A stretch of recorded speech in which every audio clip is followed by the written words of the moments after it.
顶流回到北京或回到上海公开行程，远不只是一次简单的行程安排。镜头背后有资本的算盘、经纪团队的排兵布阵、粉丝应援的动员和平台舆论的温度计。当回京或回沪成为热搜词，代表的是一场看不见的博弈正在进行，谁掌握话语权，谁能把危机转为新一轮曝光，谁又可能在舆论审判台上失去代言与资源。回溯肖战227风波可以看出，粉丝的集体行动能瞬间放大某一事件至全网。2020年因同人文举报等一系列操作，相关平台与话题被推到舆论风口，外网平台 AO3 一度在中国大陆被屏蔽。这一连串事件改变了公众与监管对饭圈行为的认知与容忍度。事实与情绪交织，个人、平台与国家监管共同塑造了事后生态。流量早已不只是粉丝数量的游戏，它直接等价于商业价值、音乐销量、代言、档期资源和资本运作。顶流艺人的每一次发声或付出，都可能被粉丝以消费行为放大为经济奇迹，同时也可能被外界解读为刷榜应援背后的组织化操作。这既是明星力量的体现，也是行业治理难题的根源之一。媒体与财经分析多次指出，流量背后夹杂着消费动员与资本赌注。北京代表政治、资本与传统主流媒体的话语场，上海则代表商业体量、品牌与国际化资源。当艺人被拍到回京或回沪，舆论往往会从回家出差上升到付出资源流向的推演。团队会利用时间点和地点制造节奏，先低调试探，再逐步放量曝光，让媒体和粉丝在既定节奏中共同完成复工脚本。饭圈已成一支结构化力量，站位分明，传播迅速，善于动员。与此同时，反粉或抵制者也在网上自发组织，形成对冲舆论的另一极。两股势力在社交平台上反复拉扯，任何一次回京回沪出现的细节，比如一句话、一个镜头，都可能被放大成冲突点，进而影响品牌与平台的态度。微博、短视频平台和榜单规则并非中立，平台的排序、热搜机制和封禁策略在关键时刻决定信息能否放大或被压制。经纪公司与媒体关系团队会根据平台态势调整发声时机，选择封面、排片、采访或公益活动以改变热度走向，这是一场时间与信息的博弈。品牌常常选择在舆论未定时保持沉默或短期下线，因为代言人的任何负面都可能以秒为单位转化为品牌风险。顶流的流量能带来短期爆发式转化，也可能带来长期不确定性。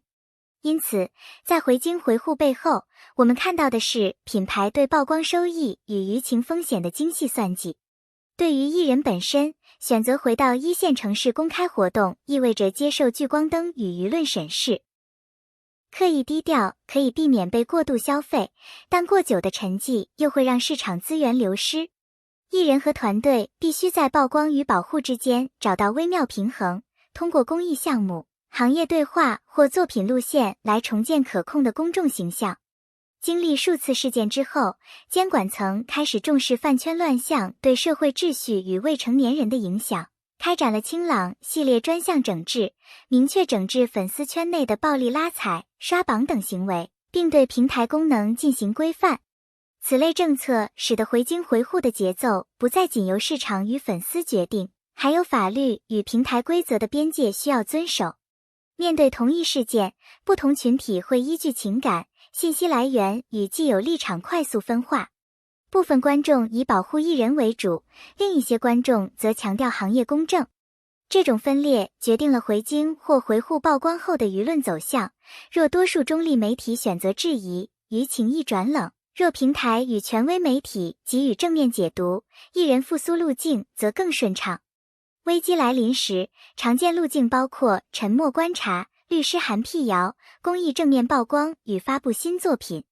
以肖战为例，复出过程中的作品发布与公益行为，配合粉丝的消费能量，让话题从负面逐步转向作品讨论，尽管争议并未完全消失。复苏路径通常是作品加公共事务的结合，通过实际重塑公众信任。肖战发布光点时，粉丝的消费行为迅速将单曲推向高位，显示出流量动员的强大能力。但与此同时，刷榜组织化购买等争议也暴露出这一模式对行业秩序的冲击。流量能救场，也能绑架议题。当讨论从作品本身转向购买手段与伦理，公众评价会变得复杂。相较于高强度的舆论中心，王一博及其团队在面对所谓实名举报或税务传闻时，更多采用法律与声明相结合的方式澄清与维权。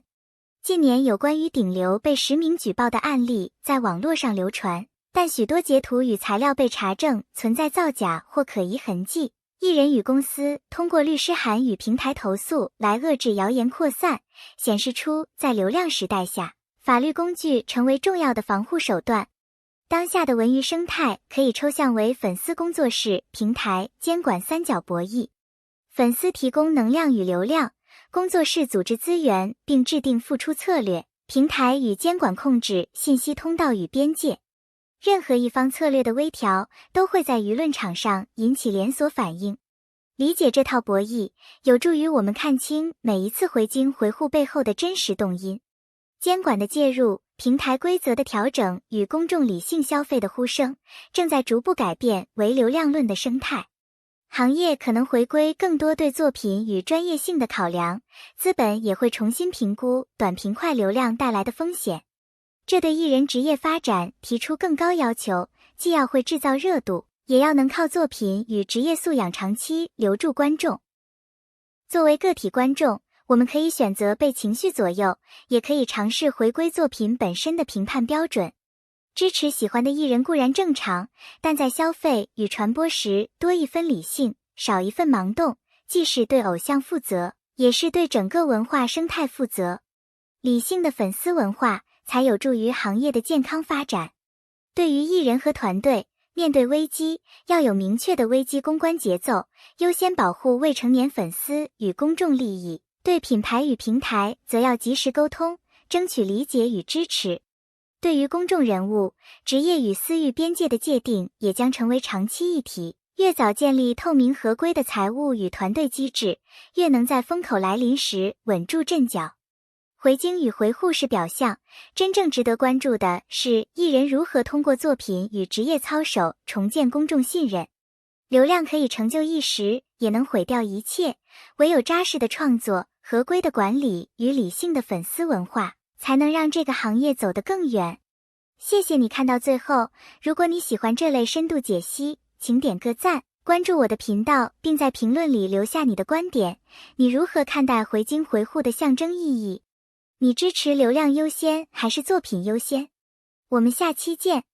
在如今这个流量为王的时代，回京与回护已经不再只是地理上的选择，而是象征着艺人如何在资本、平台和舆论三重压力下找到平衡。每一次公开行程背后，其实都在释放一种信号：艺人准备好重新面对大众了吗？团队是否能通过精准的策略把危机转化为机会？而粉丝和路人又是否愿意重新给予理解与支持？归根结底，一个艺人能否走得长远，靠的绝不仅仅是一次热搜或一场盛大的粉丝应援。流量可以在短期内制造辉煌，但长期维系人心的，始终是作品与人格魅力。肖战凭借影视作品与舞台剧逐渐恢复口碑，王一博则通过多元作品与稳健态度逐步拓宽领域，这些都是流量之后真正的硬实力。同时，回到真实意味着艺人必须摆脱虚假数据与盲目追捧的桎梏，向公众展示更真实的一面。真实不仅是人设的朴素表达，更是对作品的用心，对社会责任的担当。当观众看到的不再只是冷冰冰的数据，而是一个有温度、有实力、能贡献优质内容的艺人，才会真正给予长期的支持。我们作为观众，也需要不断提醒自己，理性的支持比情绪化的狂热更有价值。与其盲目追逐流量话题，不如去关注艺人带来的作品与努力。流量或许决定了曝光度，但作品才能决定能否留下印记。未来的娱乐圈需要的不仅是顶流，更是能代表时代价值、留下艺术沉淀的创作者。所以，当我们再次2025年娱乐圈最轰动的一件看到王一博回京肖战回沪的新闻时，不妨问问自己，我们在期待什么？是下一个热搜话题，还是一部真正值得铭记的作品？答案或许决定了娱乐产业未来的走向。